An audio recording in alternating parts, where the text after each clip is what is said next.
Salam rahayu Bapak Ibu ingkang kinasih. Pepanggihan malih wonten ing sabda winedar wonten ing renungan dinten menika kanthi ira-irahan inggih menika nglabuhi katresnan srana tumindak nyata. Nglabuhi katresnan sara tumindak nyata. Saking Yohanes 13 ayatipun ingkang kaping 1. Nalika ngrepekake dina riyaya Paskah, Yesus wis pirsa menawa wis tekan ing titi mangsa anggone bakal jengkar saka ing donya.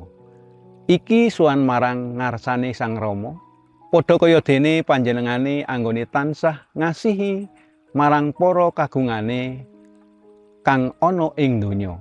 Mangkono uga saiki panjenengane anggone ngasihi iku nganti temeka ing sak wekasane. Saderengipun Gusti Yesus nglampahi sengsara lan seda ing kajeng salib, Gusti Yesus paring patulungan ingkang saestu ngiram-iramaken. Panjenenganipun boten ngagul-ngagulaken kalenggahanipun minangka guru, ananging kepareng ngasoraken diri, nilar kamulyanipun lajeng ngrasuk kalenggan minangka abdi lan kepareng misuhi sukunipun para sekabat. Tumindak punika boten namung wujuding pralambang tumindak karohane, ananging ugi minangka pratandha katresnan sejati, katresnan ingkang tanpa syarat, katresnan ingkang katindakaken kanthi andhap asoring manah, katresnan ingkang tanpa pamrih, boten ngajeng-ajeng pikantuk sesulih lan ugi upah, nanging katresnan tulus ingkang katindakaken kanthi ikhlas.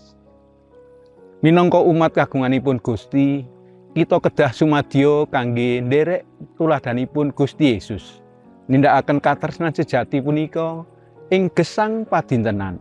Sinaosa kangge nindakaken katresnan ingkang sejati punika panci boten gampil. Awit kita kedah nresnani sesami kados dene nresnani badan kita piyambak. Sumadyo ngasoraken diri lan nandukaken katresnan ingkang tanpa pamrih dumateng sesami kita tanpa wewengan tiyangipun. Ingkang punika sumangga kita tansah sinau saking Gusti Yesus ingkang sampun kepareng nandukaken katresnanipun dumateng manungsa ngantos dumugi pungkasan. Awit nindakaken katresnan ingkang sejati ing gesang nyata punika boten nate muspra. Panjenenganipun ingkang badhe paring kasagedan lan paring berkah dumateng saben tiyang ingkang purun nandukaken katresnan kanthi tulus dumateng sesami. Gusti berkahi kita. Amin.